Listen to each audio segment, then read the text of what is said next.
wearing Spider-Man socks today. I have sunflowers on my socks. Or just like a flower on my sock. That should be the new thing every day. Every time we record, what kind of socks are we wearing? Well, I'm wearing Spider-Man socks for the record. A flower on. It's not like, it looks like a sunflower, but it doesn't have yellow petals. It's very much like generic flower. Yeah, but it has orange and pink petals. So, and they're gray. So there's like, it's just a gray sock, and then on the top, like on the head of the foot. Called the head? What do you call the top of the foot? Top of the foot. There's the flower. Yeah. If you really wanted to like imagine it. His is just spider. It could be any kind of. They could be bright blue for all they know. Okay, well, my socks are gray. The base color is gray, and it's got the red Spider-Man logo with black outlines on the red Spider-Man logo, and it's going up. It's about just above ankle. Maybe hits the calf. It's one of those higher socks, higher fitted socks. And yeah, and the top of it has got like a little black sort of cut to it, so you see where the sock ends. Exactly. Perfect. Now they know exactly what kind of socks you're wearing. I think they say Marvel on them somewhere, maybe on the foot part, but I don't feel like taking my shoe off. So. Bros, don't do that. Who would take their shoe off? You just did. No, I don't know what you're talking about. Listen, I ain't dealing with no tomfootery. Tomfootery. That was a good one. What was the Hom Tanks? Hom Tanks? Homathan Tanks a lot? Homathan Tanks a lot. Yeah, Hom Tolland. Hom Tolland! I love it. It's so simple. It's so elegant. Did we tell people how we came up with that joke? Because there's really not a story behind it. We were just watching what was the movie we watched for the Westerns?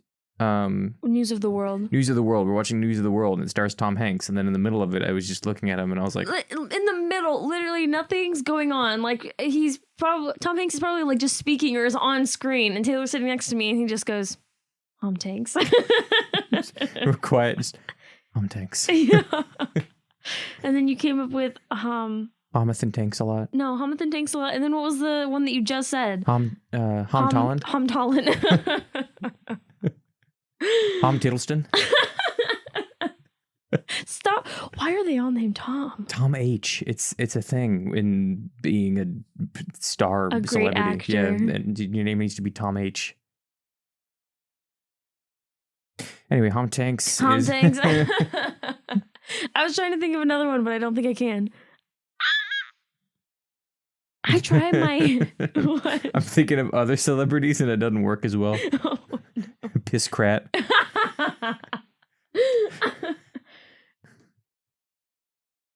It wouldn't be piss. Wouldn't it be Priss?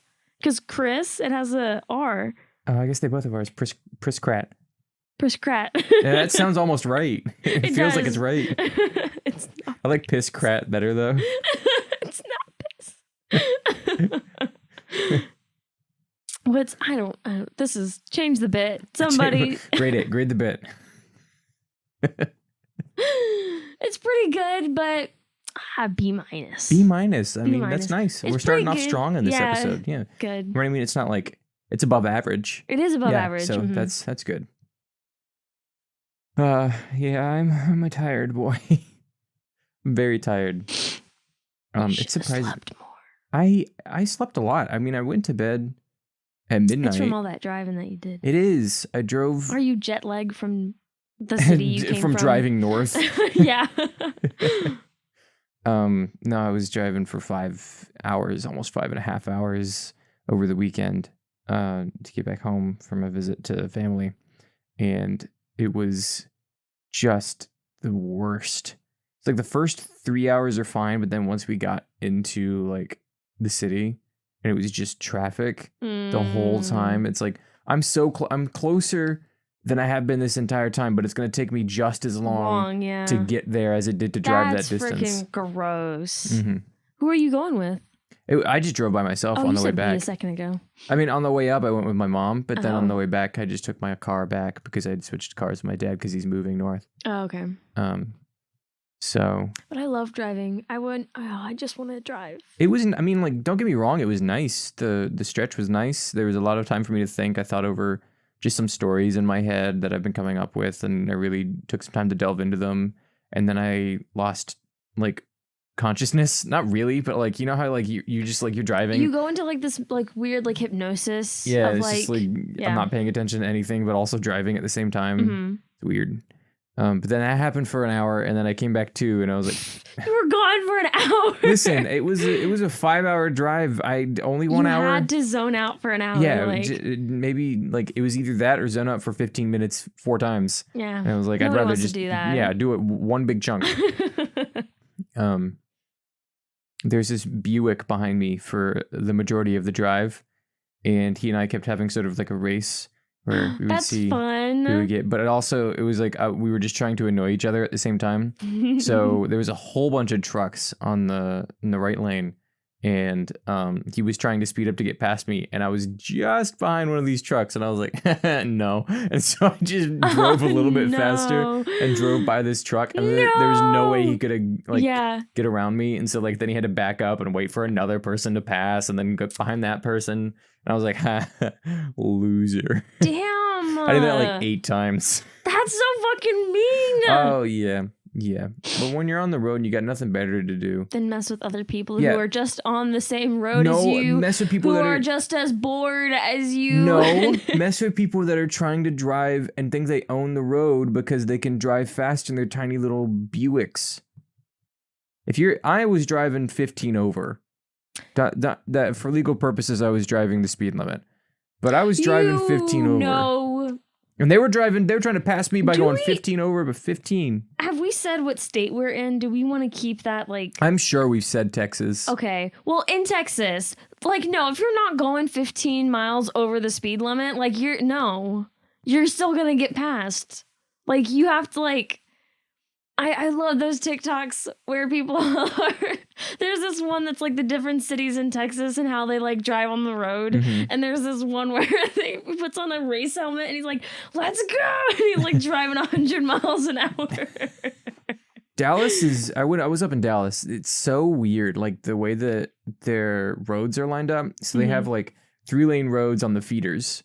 A feeder is like a way to get onto the... I'm sure there are some people that don't know what a feeder is. Oh no, we are the only ones that call them feeders. I've told you that before, haven't I? Yeah.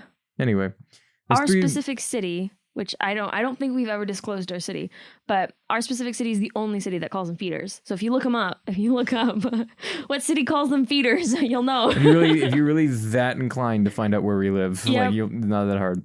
But there was 3-lane feeders, and then it peels off, like the highways will peel off onto in 2 lanes with an extra turn lane on the left. So if you're getting off of the highway and you're wanting to go straight, then you've got to go over 2 more lanes to get to a straight going lane. You know what I'm saying? Oh, okay. And so it's like you're always having to go more than 1 lane if you need to get someplace you're going. Okay. But why not just be in the furthest right lane when you're getting off the freeway, and then you only have to move 1 lane over to keep going straight? Because sometimes you can't get in that lane, and 2, sometimes there's even like a barrier lane that appears between them. That's like a turn or go straight lane. Oh, okay. Or just a just turn lane. It depends on where you're coming off, obviously. But like... I hear Dallas is very strange when it comes to driving. Yeah, it's so weird. And so like if you need to get into the U-turn lane and you're driving straight and you're trying to get under the highway, you have to move 3 lanes over. Mm-hmm. And so if there's heavy traffic, how the heck are you going to get 3 lanes over? So yeah, that's just my gripe with Dallas. Yeah, hello, this is Media for the Intellectually Impoverished. I'm Taylor. I'm Randy. And this is the podcast that enriches your mediocre lives. Mm-hmm. Don't ever do that again. I retract my previous... You have to reverse it. No, that's so much editing work. No.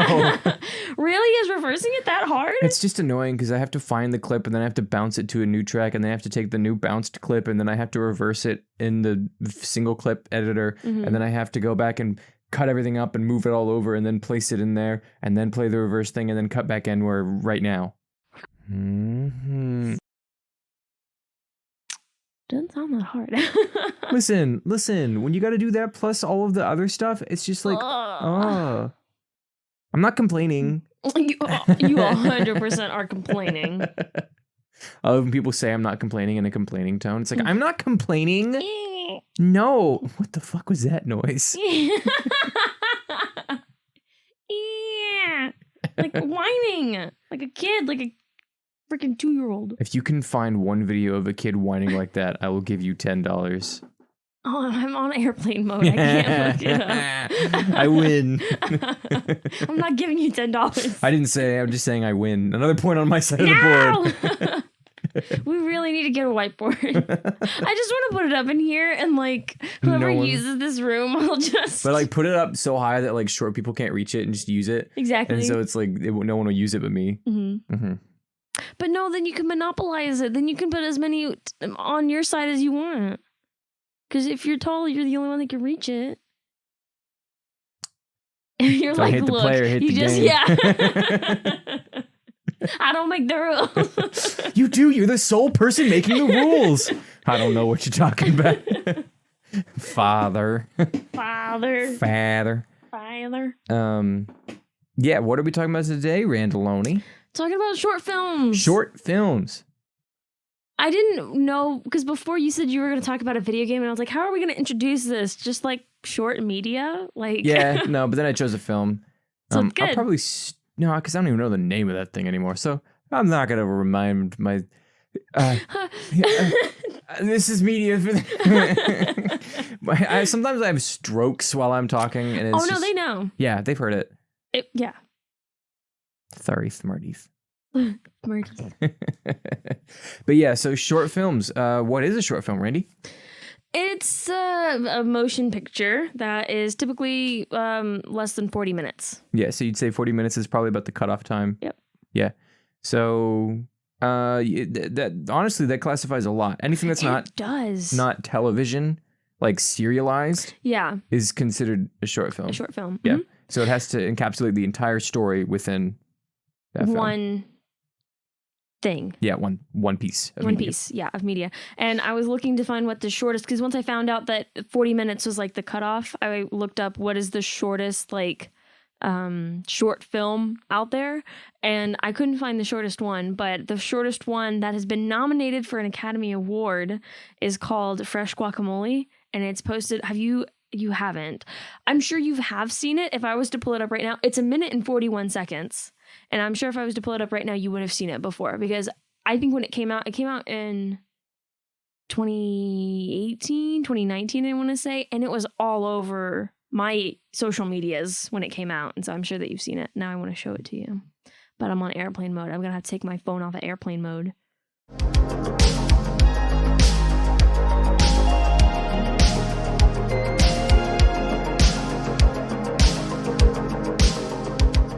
Yeah, that's the shortest film nominated for an Academy Award. Yeah, so look it up. It's great. We just watched it. Yeah, it's 1 minute and 41 seconds. You can watch it easily. Yeah. Wherever, stop what you're doing. If you're driving, stop driving. Pull over. Watch it. If you're riding a horse, stop. The other thing that I forgot to mention, a short film, to be within the like 40 minutes, it has to include both like the title screen and like end credits. All have to be within 40 minutes. Yeah. So yeah, I mean, short films, it's such a wide category. It is. I looked up literally just to get myself an idea, because I don't watch a whole lot of films, but I have seen quite a few short films. I just looked up short films on YouTube, and typically on YouTube, all you get is like horror short films. No way. Really? No, not for me. I did the exact same thing. I looked up short films, and I actually, because before we picked this topic, or when we picked this topic, I was like, I've never like seen short films, because I was thinking live action. And I think I've only ever seen one live action short film. And I had a while ago when I was in high school gone on like this deep dive on YouTube into all of these short like animated CGI like style films. But mine were all like kind of like the Pixar style that are very like up and happy. And then like, oh, the dog dies. And then it's like, oh, but he's happy in heaven. Like it's very much like that kind of arc. I've seen so many of those. So I don't think they're just all horror. Maybe it's just because of my personal feed. I think so. And that's interesting about YouTube is how you can type one thing, and depending on what you watch personally, it'll cater an entire like feed of that style thing in what you enjoy, with what you enjoy. You know, it's so interesting. Now that I think about it. What does that say about our personalities? I'm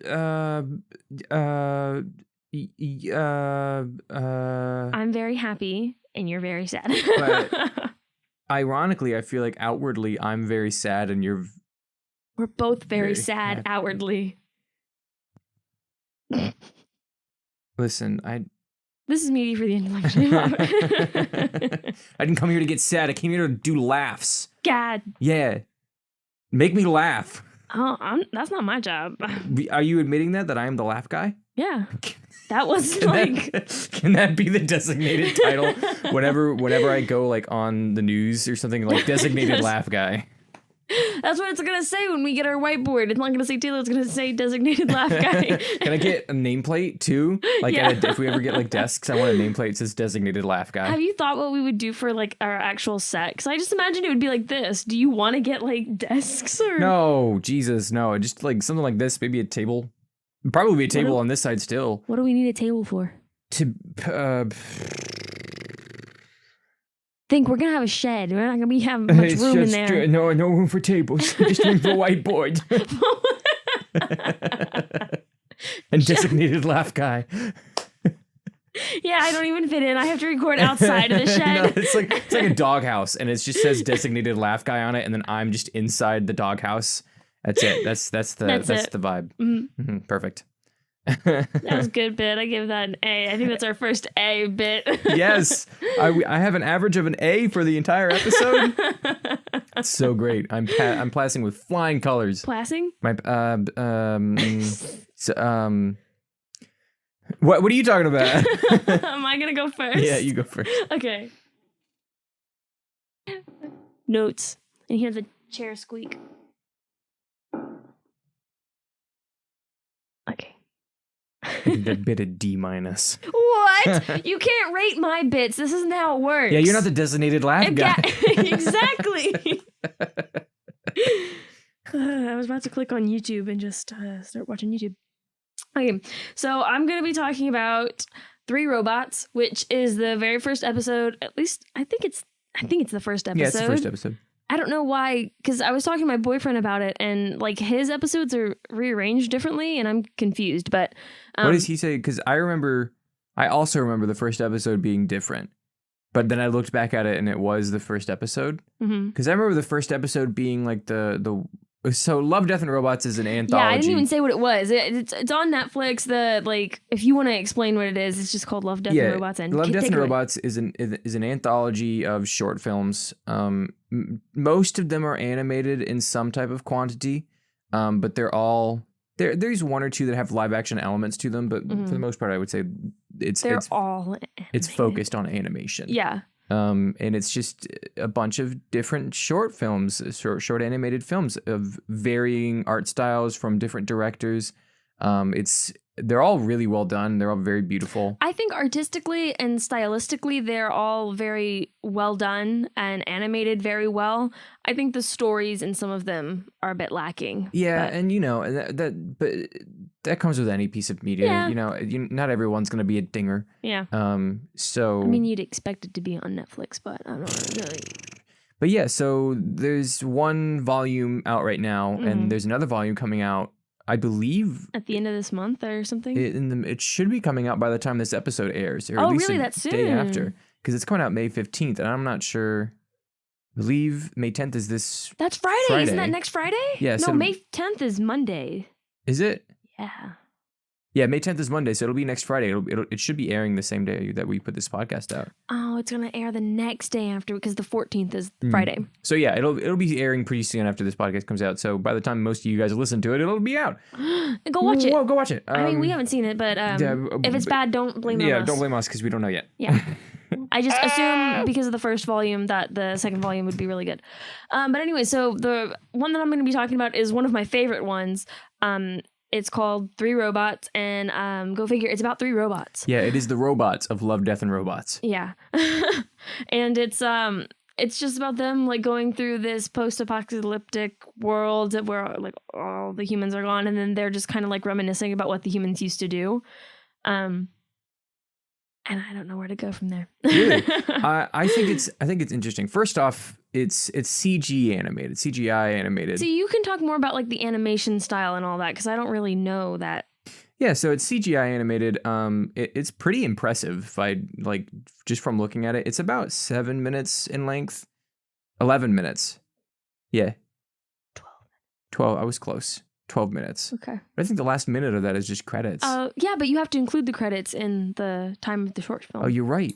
Yeah. I'm a stupid idiot that didn't listen to what you were saying. You didn't. It's okay. Listen, I'm the designated laugh guy. I can't be listening all the time. I'm coming up with jokes. I'm coming up with yuck yucks. I'm the guy that makes you go ha ha. But yeah, so it's CGI animated, which means it's 3-dimensional, and these robots are walking around, and there's one tall one. There's one really, really short one, and then there's like one that's the most robot-y of the robot. Yeah, the most robotic. It's very like a pyramid kind of shape, and then it talks like Siri. Yeah. And so they all serve their own kind of archetypes character-wise. But like you said, they're just looking around the Earth and what it used to be, and it's interesting because it sort of tells this story within the story. So like the focus... Sure, is the robots, but what the robots are telling us and like what the world is telling us behind that is really, really interesting. I think it's interesting because typically with a short film, I feel like you have to give exposition very quickly. At the very, like, you need context for what's going on and where we're going to go. But with this, the exposition and the context doesn't really come until the end, or it's like slowly revealed throughout because the first thing that you see when you watch it is like human skeletons like stuck inside cars and like on the ground and things. And then one of the robots like crushes a human skull. And so we've just been thrown into this world. We don't know why the humans aren't here and what happened to them and why these robots are a thing that are now walking the earth. Or if they are the only ones, like there are all these questions, and none of those are answered until really the end when you find out that the humans had destroyed themselves, like they had destroyed the environment and things like that. And then the cats had taken over. I thought that was very interesting. Mm-hmm. So when it comes to a short film, like there's not a whole lot plot-wise that we can delve into because it's short. It's very short. Yeah, so this is going to be more of a talk about like the artistic expression and the use of the medium and the time that you have to get that idea out. Exactly. And so it's not so much, and just to talk more about like the story itself. So like I was saying, like exposition, you have to either give it like very quickly at the beginning, or in this film, in this instance, and I think that's one of the reasons why I really liked it, because some of the other ones in Love, Death, and Robots, at the very beginning, it's kind of like just this monologue of like, how did we get here? And that's not really my cup of tea. So I like the slower paced, but also short films, I feel, reveal so much through like the art, like the environment and the artistic style of it, and not so much like through dialogue. And that's what makes them like these very like heavy pieces, because even though they're very short, they're still like, they carry weight to them because they have to like grab you, keep you, and then like get you out like so fast. Yeah, and it's delicate because you can't move too fast in some parts, and the pacing has to be fitting that of the story that you're telling. And I think that what is it, 3 Robots? Is that what it's called? 3 right? Robots, yeah. Yeah, it does a really good job of that. Its pacing is incredible, and there's another Love, Death, and Robots that we won't dive into. But just quickly, Ice Age, it has the live action people in it, and it at the very beginning it switches so quickly between like them at their home and then them like going into this like fantastical or finding this fantastical world, whatever. And that just shift was it was jarring for me, and I was like, why are we here? Why did we suddenly like doesn't feel right? And I feel like that comes from it being live action, and that was something else that I wanted to talk about, is that a lot of short films are animated, or I guess, animated or CGI, whatever you call it. Yeah, it's still animated, yeah. And we were talking about this earlier, and I stopped you because we have to talk about it on the podcast. Why do you think a majority of the short films are animated? So the majority of the short films are animated because it is difficult to produce a feature-length animation. Okay. 40 minutes of animation at standard 12 frames per second.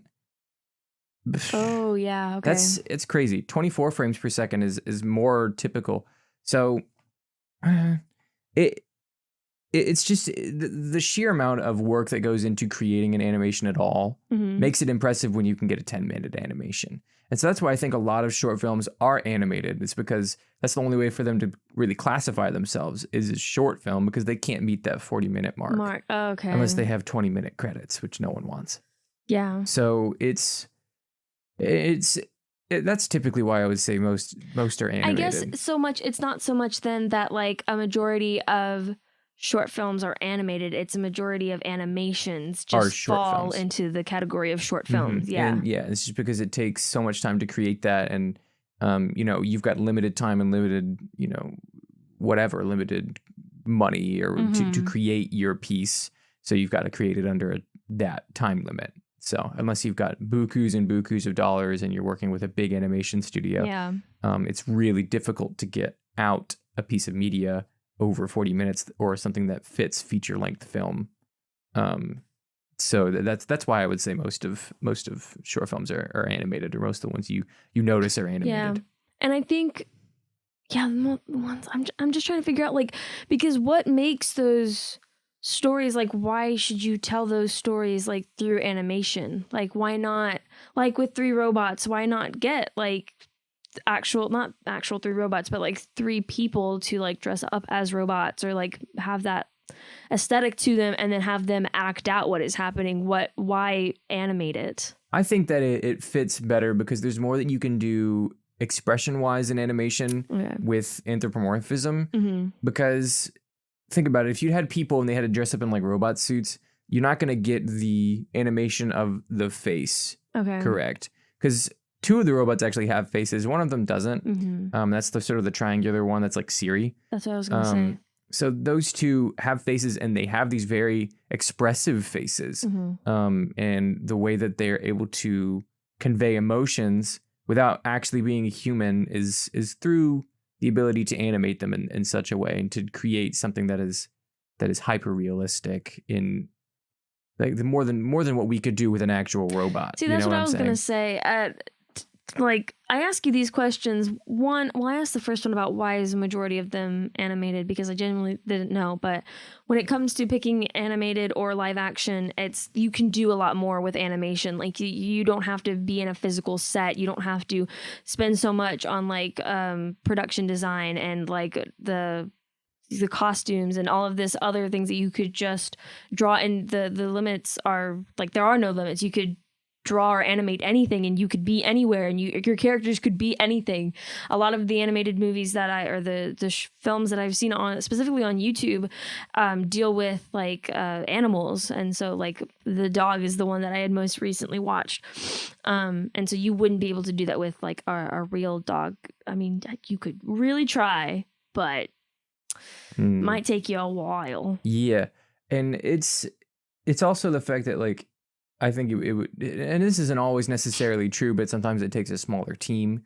Because if one person, if they really, really put their heart and soul into it, could sit down and create a short film, an animated short film, using the tools that are freely available to you. It's not impossible. I think you've talked about somebody who did that before. Maybe not. No, I talked about a one-man dude that made an entire video game. Oh, that's what you did. Yeah. That was in the first episode. But still, I mean, making making a video game is much different than making an animation, but they have a lot of similarities because you're not dealing with actual people. You have to construct everything yourself. Yeah, virtually. Yeah. Or through, drawing. And so it's just like, you could do that, but it's also just because specifically for this story and the story that they were telling, I think animated fit the best. I think so too. And now that I'm like pondering on it a little bit longer, I don't think you could have done it with humans, because I mean, some actors can play like emotionless. I mean, these robots definitely weren't emotionless, but they have this like robotic characteristic to them of like not understanding what it means to like be a human. Because one of the like they joke around a lot about like why humans did the things that they did. Like, why did they play basketball? Why did they consume food? Why did they have cats as pets?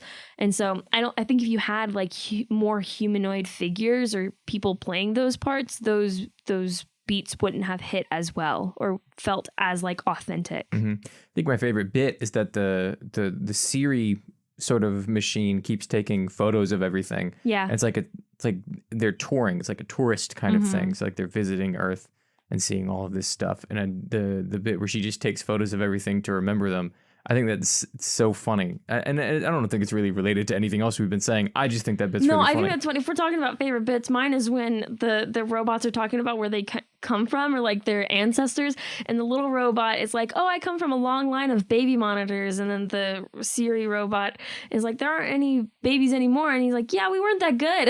Yeah. And then behind him, there was a dead child in a shopping cart. Yeah. I did not notice that. Yeah. I don't think it was a baby per se, but it was definitely a young child dead in a shopping cart. See, that's what I'm talking about. Like, you can pack so much into these movies. Like, they're so short, but if you pay attention to like the background, and that's what I was trying to do. That's why when we get to Taylor's, I was rewatching it because you can pack so much into it in like small places, and it's great. Yeah, it's just I think that the environmental storytelling in that one is top tier because it is. They come up at the very ending. They come up to like a nuke. And then there's like a soldier that was dying by the nuke. Did you see that the gun had a flower in it? Yeah. Oh. Yeah. It's sort of like this comedic but poignant statement about like taking care of the world and, you know, peace and stuff. And, you know, but it's the way that they went about telling that idea is amazing because you had to dig to get to it. Yeah. Because when you look at it at first, it's just a bunch of silly robots doing silly things. But when you take another like deeper look at it, it's like this is the story that it's really telling. And I thought that it was super, super poignant. I think that's really interesting, especially with, I think that's kind of the point. I didn't deep dive into like actually like what Love, Death, and Robots was about. But if you watch a majority of them, they all like center around like the human condition and the way that like we tend to just like destroy ourselves. And I thought that was really interesting. And so I think this was a good episode if it is the actual first episode. I don't know. People differ apparently. It is a good one to start off with, especially with that idea. But you have these feature-length films that try and do the same thing that like talk about like, oh, we need peace and we're going to destroy ourselves, or even like post-apocalyptic movies that try and like drive home that message. And this film, it's so much shorter, but I think it did such a better job of doing that because we weren't living in the moment. We were like visitors, like with the robots visiting this city that is now like destroyed, and why were they destroyed and how could this have been prevented? I think that's just such an interesting concept. And they have this moment in the end where the Siri one is sort of telling this monologue about like they basically like they killed themselves and like it was their hubris that was their undoing. And then they sort of wave it off as a joke. And I think that even then, like, it's just so brilliant to like blatantly say what you're trying to say through this environment and through this storytelling technique, and then pretend that wasn't the message the entire time. No, it's just about three robots joking around. Like, yeah, it's so great. I loved it. They're constantly just poking fun at themselves. And the cats. I just think that's funny. Yeah, no, we're not gonna spoil that though. Go watch it. It's only 12 minutes long. Yeah. That's the beauty of short films, is that we can really be like, go watch it, and you can, and then come back to the podcast without having forgotten our bits. Honestly, yes, you can go watch them. I'm trying to see if there was anything else that I wanted to say. No, we hit everything, and I didn't even have to look at my notes. Okay. Boom, boom, boom. Look at us. Move on to my topic now. Yeah, let's do that. Woohoo! So I'm talking about a unbelievably uncomfortable short film. So disturbing. Called Teeth. It is a horror short film. Listen. Teeth. Say it. Teeth. It sounds like an F when you do it. Because I have a tooth in... Shut up. I have a tooth in my mouth that like a snaggle tooth. So it sits above the rest of my teeth. And so it's one of the front ones right next to the buck teeth that I have. And so I can't make a TH sound correctly. It's interesting that the short film is about teeth, and then you are talking about your own teeth and how they're messed up and how you can't even say the word teeth because of it. Teeth! It sounds like you're saying teeth! Now no one's going to be able to unhear teeth. Teeth. It sounds like you're saying teeth. I try so hard to say teeth. Teeth. This is the. That's the th. There you go. Now do it with teeth. No, I can't. Teeth. Teeth. I have to use like the palate in the back of my behind my teeth. I can't even use my teeth like you're supposed to. Anyways, so teeth is this it's just a disturbing short film. It doesn't have, well, no, it's got quite a bit of a plot. So it's about this kid that is obsessed with his own teeth. And he doesn't like he doesn't like them. He doesn't like his human teeth. And ever since he was a baby, he's been sort of like, it's just a weirdly, he's not mutilating himself. No, it's just like, it's an obsession with losing and the damage that he can do to his teeth. And no, it's going to bother me every time I say teeth. I know, it's okay. We're just going to have to go past it. I think it's because doesn't that happen to people? Like, I think there are people who are like compulsively like obsessed with their teeth and making sure that they look perfect at all times. And this guy, he starts off not wanting his teeth. He's very angry and he's like happy to lose them. And then towards the end, something changes within him and he's like, no, I need to keep my teeth as perfect as possible. So in the beginning, it's like he's a baby. It's literally like his entire life. No, it is. Yeah. It starts out with the sperm. Yep. And then he turns into a baby. And then it's like, it's basically this, strangely animated video with, an internal monologue dialogue going on with himself. And it's like he's recounting his story to you. And it is uncomfortable because it is so well designed. Like it does exactly what it sets out to do. Yeah, to make you uncomfortable. And I'm not sure what the intent behind it was, but I really enjoyed not enjoying it. So that's why I picked it. But when he's a baby, he gets his first baby teeth and then he doesn't like them and then they fall out and he's like, finally they all fall out, and then he gets his adult teeth and he's like, gross, adult teeth. And this has nothing to do with it, but can we just say, he said because I watched it twice to make sure that I hadn't missed anything. He said that he got all of his adult teeth by the time he was 6. Excuse me, sir, I did not get all of my adult teeth until I was 12, and that's early because I got braces at 12 because my teeth are messed up, and they were like, this is like the youngest person we've ever given braces because nobody this young has all of their adult teeth. And in the thing, it said that he had all of his adult teeth by 6. Well, then at the same time, you got to think about like, this guy's just been obsessed with losing teeth. Oh, you're right. So he's probably just yanking them out. Yeah. Yeah. Okay. And then near it just progresses through his life as he continues losing more and more teeth until finally he has to get dentures. And then he becomes obsessed with teeth once he has his dentures, and he's like studying the teeth of other animals, until finally he creates his own set of what he believes to be the perfect set of teeth through like using the teeth of other dead animals. And he creates this perfect set of dentures and then bites his own tongue off. And then it ends. That's why I looked at you. I was like, what? And then I started laughing because one of the comments under the video is like, and then he became obsessed with tongues and he searched the world to try and find the most perfect tongue. And I was like, that's great. But yeah, the reason it's so disturbing, I think mainly is because of the sound design. I was going to say it's the sound design. It's 100% the sound design. It's the Foley in it. Foley is sort of like is sound effects that is created specifically for movies and stuff.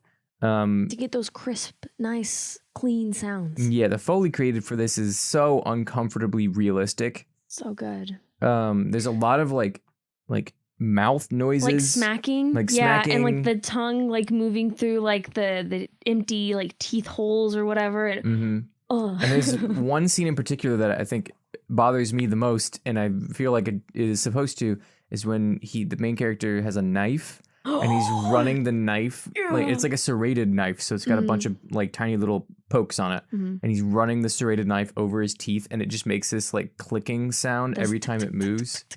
It is so like it just feels so uncomfortable. It's wrong. It's just wrong. You don't put a knife to your teeth.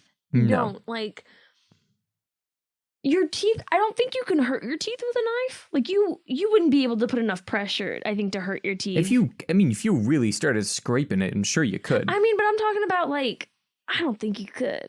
I don't know. I don't know. But like, it's strange to think like our teeth are like designed to like be the ones that destroy things. You don't think of things like destroying your teeth besides like cavities. But the fact like just a knife feels so wrong on your teeth. Like it doesn't belong. Yeah, it's like a saw. It's it's what it's made to look like is a saw. and he runs it along his teeth, and it just has this nasty clicking sound, and it's got this repeated imagery of the fly that flies around. What was that about? I think I didn't. There's that, and there's the poppy seeds. Yeah. So there's a whole bunch of like poppy seeds that are strewn about his house, and I think it's because it's one of the few things that you can really sort of eat without teeth.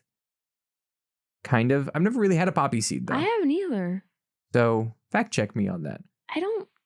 I feel like any seed you have to like, you're not just swallowing seeds whole. Well, no, like you gotta spit out the shell, but like you can probably crack it open with your tongue if you really tried. Anyway, this is me for the intellectually impoverished. Today's episode is sponsored by Teeth. With an F. With an F. Do you ever need more of them? Teeth. They got a bunch. Where does he get the teeth? You don't want to know. You don't want to know. But if you need some, he's got them. Got them. Teeth. You'll just slide them under your pillow like a reverse tooth fairy. Yeah. The teeth fairy. The teeth fairy.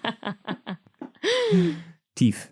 You put $2 under your pillow and he comes and he brings you a teeth. The teeth man.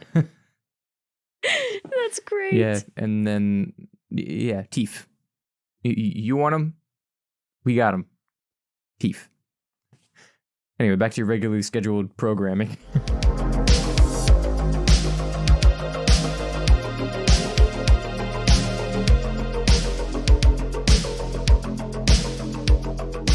But I think it's the animation style and the sound design that really set this one apart and add to that vibe of creepy, because with the animation style, you're able to see from the inside of the mouth, and those shots are uncomfortable, and you're able to see like just things that you shouldn't see. You shouldn't see. Yeah, it's the sounds, and like it's also like the animation style, I think. Like they're so like the teeth are disproportionate. Like when you see like him actually like smile, his teeth are freaking huge. Like nobody's teeth are freaking that long. Yeah. And it's very uncomfortable. It's that, and I think it's the sporadic style of the animation where they do this thing where it's typical in some animations where every frame they sort of have redrawn the previous frame. Yes. And so it gives us this sort of shaky feel to the animation. So it's like not everything is quite right. Yeah. Not everything is really there with him. And that's only on the main focus of it. Typically the backgrounds are the same, but whatever the focal point is redrawn every time. And it's just, it adds this sense of like uncertainty and like discomfort to not just viewing it, but just like the feel and the vibe and the tone is just, the whole thing's, it's just uncomfortable. I don't like it. It is, but I love it. I do too. Like when you said it was uncomfortable, I really have to cough. There was something, just like a little like clicking noises, and when he's like fitting the new teeth into the dentures, and it makes that nice like sucking sound, like yeah. Oh. Yeah. It's just it knew what it set out to do, and it used everything at its disposal to really set out and do the thing. It was, listen, guys, I don't want to give everything away because go watch it. Please, it's really good. I'm sorry in advance. If you I don't know. Like, if you don't like scary, disturbing things, then maybe it's not for you. I do like disturbing things. If you are really into, like, stylized media, very, like, especially, like, in the sound design and the way that it's animated, if that's just your jam, but you don't like horror stuff, go watch it anyways, because you are going to appreciate it so much, because it does such a good job. Yeah, every single, like, bit of that short film is just, you know, where did he come up with the idea? Where does this come from, you know? And like why subject us to this in such a great way? I'm sure there's somebody who, either they just thought of like, what's like the most random thing that I could try and make a horror movie out of, and so they thought of teeth. I think if you tried really hard, you can make a horror movie out of anything. Toilet paper. Yeah, you could easily do that. Tell me the plot right now. I don't know the plot, but I got... And obviously you're not very good at your job. Oh my God, I am not in improv. You come up with it. I am the designated laugh maker. Okay, laugh and what? guy. I'm the designated laugh. I'm the guy that's designated to laugh. What am I? Like the chop freaking... liver. You're chop...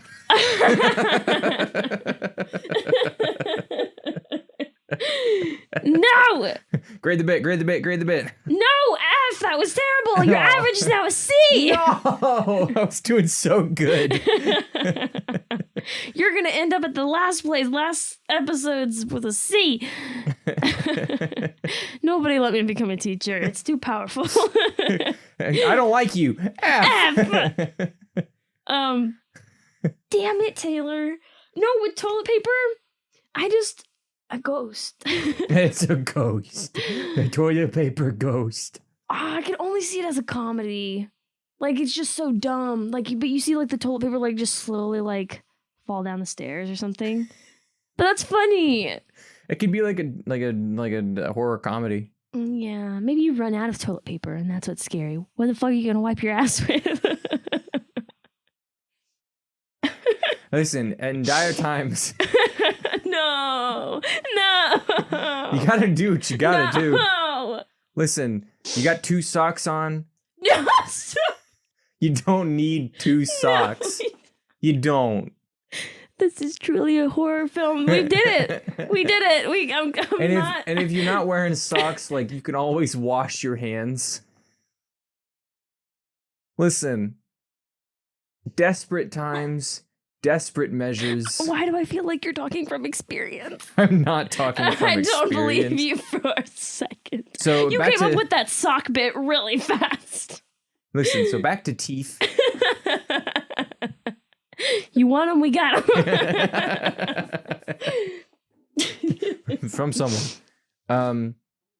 Yeah, it's so, both of them are animated. I just realized that we both picked animated shorts. Yeah. I mean, that was the thing, though, that we discussed. Like, a majority of them are animated. Yeah. I think the only live action short films that you have are like the start of a bigger project. Like, because our professor has a short film, and it's only like, it's meant to just be a stepping stone for him to then turn that into a feature-length film. And so I don't think you're going to find many live action films that aren't that stepping stone. Yeah, it's, and I won't say, because I know that there are some short films that are standalones that I've seen a bunch. I follow a couple of short film channels on YouTube that just post like Sundance films and stuff, and things that have been submitted to film festivals. And I found a couple that I'm like, these are very much like... Oh, yeah. I didn't even look into the film festival circuit. Oh. And there are some of them that are very much like, this was meant to be a short film, and it fits as a short film. But yeah, not often do you really see that. Just a live action short film. I'm sure I've seen 1 or 2, but I'm sure I have too now that you're saying it. Isn't there a YouTube channel? Isn't there a YouTube channel? I forget what it's called, but it's like this horror YouTube channel. Crypt TV. That's it, yeah. And they do like the little short films that are each like different. Oh no, aren't they serialized? Aren't they all like... There are some that are serialized, but they do have some standalones. Oh, okay. As well. But yeah, Crypt TV is a YouTube channel that pumps out a whole bunch of short films and sort of mini series. Think of that. Yeah, of horror films and of the horror genre. Some of them are pretty good. Not all, like I said, not all of them are going to be bangers. Yeah. But there are a couple that are really interesting, and they have their own sort of lore packet now. Enough so that I think they've put their characters into Dead by Daylight, the horror multiplayer 5v1 video game. Oh, okay. So yeah, that's really interesting. You know, good on them. Like, that's a great deal, and that's good exposure too. But yeah, but when it comes to a short film, like, you have such little time to spread your message, and the ability to tell your story in a short amount of time does tell a lot about a director. Because I watched a couple short films when I was trying to find the one that I wanted to talk about today, and I was like, it's what is this supposed to say? Yeah. Like, some of them are centralized around an idea, but then there's just too many plot holes. There's too many things that aren't explained or that are not delved into. Because when it comes to a short film, you really need to narrow that. You do, yeah. You need to get very like specific with what you want to talk about.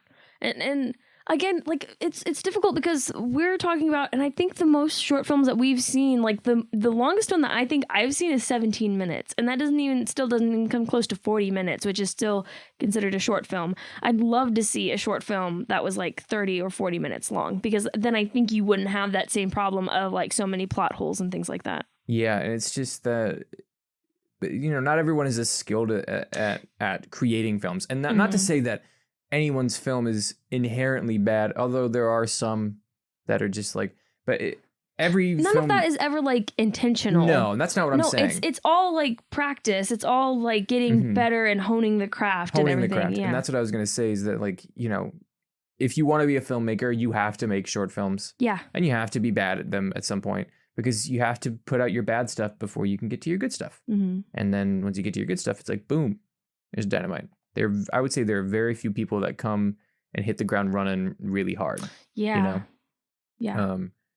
That's the thing. You really and this is something that I'm learning in one of my classes about telling a story. If it needs to be in a short amount of time, granted 40 minutes is a lot, but if you're going for smaller than that, if you're going for around the sweet spot, which I think is about 10 to 12 minutes, you really need to go over that story over and over again and find what details are the absolute important details that need to be in it, and what can you just cut out, because with such a short amount of time, you can't be focusing on those unimportant details, and you need to be make sure that the ones that really do matter are in there, and make sure that they're in there well. Anyways, recommendations.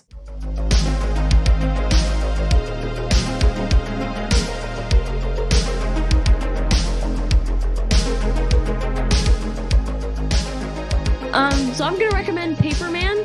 It's a Walt Disney short film. I'm sure if you have Disney Plus, you could go find it, or find it on YouTube, because that's where I watched it. It's about this guy who runs into this woman and falls in love at first sight, and then loses her. And then when he's at work, he sees her and tries to get her attention using paper. And that's all I'm going to say. It's so good. It's so cute. It's really cute. It's really good. It's very, very well animated. It's got an interesting aesthetic to it. It is. Remind me if I'm wrong, but isn't it just sort of papery aesthetic the entire thing? And it's just pencil, doodled in, and there's no color, only except the woman, I think her lipstick is red, and that's it. Yeah, and so, it's really well animated. I loved that one when I saw it in theaters. I don't remember what was it attached to. Do you remember? No idea. Yeah. So, that's a great short. I love that one. I'm going to recommend... If Anything Happens, I Love You. That was what it was called, right? Yeah, that. Yeah, it is. That one's really good. It's on Netflix. It's the same style. Yeah, same style, kind of. No, it is the same style. Yeah. Yeah, it's this story about a grieving mom and dad after their child passes away in a school shooting, and it's just sort of this process of what that looks like and how it feels, and it really takes you in, and it's just very beautiful. Very sad. Don't go into it expecting a happy day. But it is one of the best short films I've ever seen. I remember watching that when it came out. I think the day that it came out, I didn't watch it right when it came out, but I think it was midnight or so. Maybe that's when it came out. But I was just going through Netflix trying to find something to watch, and I saw that, and I was like, oh, this is cute. Oh boy, was I not ready for that. Yeah, it's tough. It's a tough watch. It obviously has some violence in it, because it talks about school shootings and very, it's meant for more mature audiences. But if it doesn't, it's not violent. It does give they don't show anything. No, they don't show anything. So don't take it from that. If you're like, ooh, violence, no. It just tells the story, of the parents and stuff like that. But yeah, beautiful short film. Another animated one. Is. Yeah, we only picked animated ones. Yeah, but those are the really good ones. Yeah, that's true. But yeah, thanks for joining us on this intellectual journey. Catch you guys in the next one. Bye.